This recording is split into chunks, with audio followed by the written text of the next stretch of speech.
One of the secrets to building wealth is to pay yourself first. How do you do that? I've got 3 ways, that and more coming up.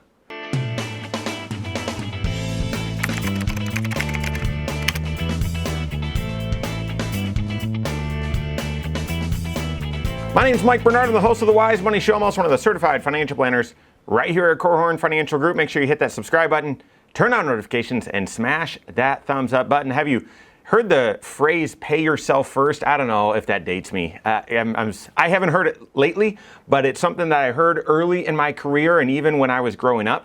And it's something that I communicated often to younger clients about building the right habits that lead to long-term financial success. Building wealth, there's a formula.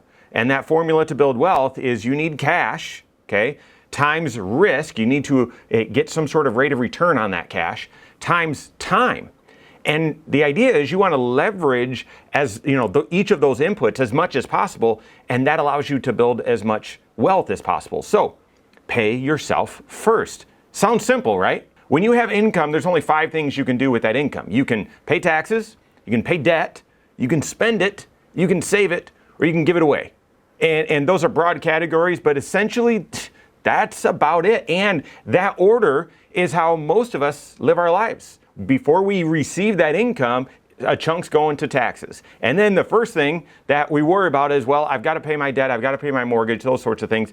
I'll spend what's left, and then if there's any residual, maybe I'll save that, and gosh, maybe I'll give some of it away. So the idea with pay yourself first is, well, instead of consuming it today and enjoying it today, what if you reoriented some of those 5 things that you can do with that income, and you put your future self earlier in line, and you saved up for your future self. You paid your future self first before you did those other things. Very simple concept, very simple strategy, extremely powerful, and within the whirlwind of life and all that entails, all the expenses and everything else, it can be hard to pull this off. So what are 3 ways that you can put this mantra of pay yourself first, what are 3 ways that you can put it into practice? Well, the first way is also the most obvious, but it is the most potent as well, and that is saving up into your 401k or whatever your workplace retirement plan is. If you have a simple IRA, great. If you have a 401k or 403b, great. That all those work. But the secret here is you're contributing, you're paying your future self before you even receive your net paycheck. Same thing that happens with taxes. It's sort of out of sight, out of mind. You're aware probably what you earn gross, what your salary is or what your hourly rate is, but then all the taxes and everything comes out of your paycheck, and then what lands in your bank account, that's what you actually have control over or choice over. So the idea is pay yourself first by contributing to your 401k or workplace retirement plan. We suggest rule of thumb, which you can't run your finances off of rules of thumb. Your finances are just uniquely different, and there's 6 areas to your financial life. You can't operate on a rule of thumb. You need to be working with the CFP. But if I were to get you started, I'd want you starting at 15%. 15% going into your 401k. And if you applied this habit and you paid yourself first from really early in your career and just said, listen, I'm sure there's a lot of reasons why I shouldn't do this or a lot of excuses I could come up with, but I'm just going to put 15% towards the 401k and I'll live on what's left, and I'll just stick with that. You wouldn't miss it. It's not that we might argue with FICA, but it's not like you ever look at FICA and say, oh, it shouldn't be 7.65. If only it was 5%, then I could really make it all work. No, it's just fixed. It's a fixed component.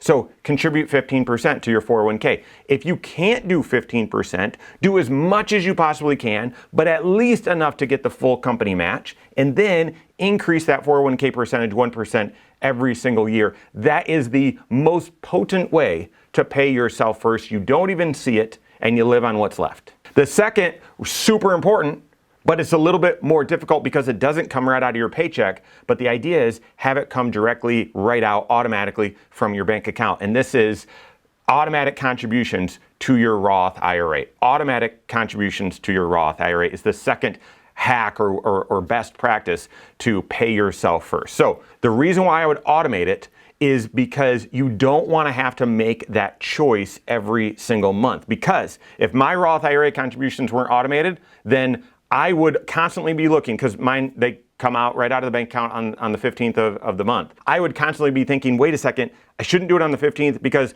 on the 17th I've got this payment coming out, but my the next paycheck's not coming in until the 19th. So let me hold off on the 15th. I'll do it when I get paid on the 19th. But then on the 19th, I was busy that day and I didn't think about it. And then on the 20th, oh, we wanted to pay the credit card bill.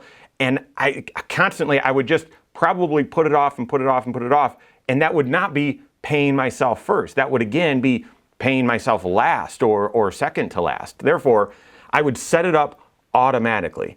And then, so why the Roth IRA? Well, certainly you need to be eligible for the Roth. You need to have earned income, but your taxable income, adjusted gross income, can't be too high. So you need to be eligible for it. But these contributions, because they're going to the Roth IRA, they can't come out of your paycheck. Okay, they've got to come out of your bank account, and so it's less potent than the first option, which is contributing to your 401k.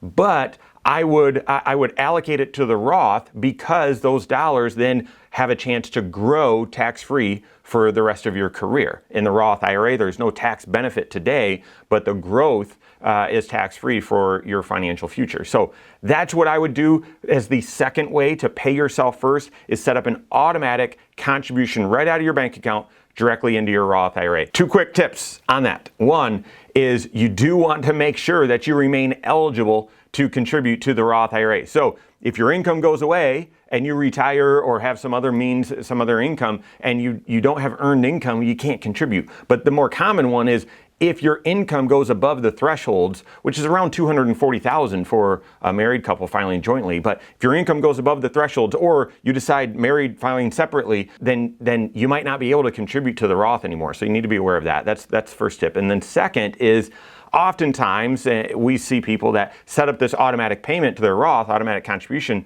to reach the maximum contribution to the Roth. The problem is that maximum contribution to the Roth goes up almost every single year, and not by nice, even round numbers. It sometimes will go up 500 at a time, and that doesn't break down always really clearly and easily into a monthly amount. So every once in a while, at least I would tell you once a year, that you should take a look and say, well, do I need to increase the monthly contribution amount that I'm making to my Roth IRA? And then the third practice, the third habit that you can put in place to pay yourself first, is to adopt a rules-based savings plan for any windfalls, bonuses, windfalls. And if I could give you one, it would be for any bonus or for any kind of pennies from heaven, windfall, something like that, 50% have that go towards retirement. Have half of it go towards retirement. Well, what am I talking about?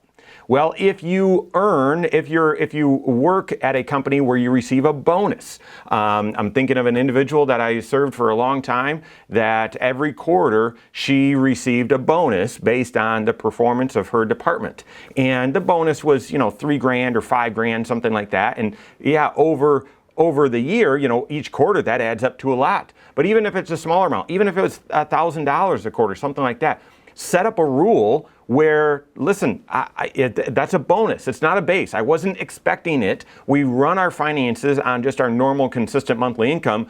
But before I allow myself to get really creative with how I'm going to use that bonus, this unexpected income, I'm going to have 50% of it go to retirement. And just sort of cut that off the top and say, I'm going to pay myself first, and then I'll spend what's left. So a bonus, maybe a commission, depending on your income. Now, if you live mostly on commission, if that's your primary source of income, then that won't work. But maybe financial gifts from family members or something like that.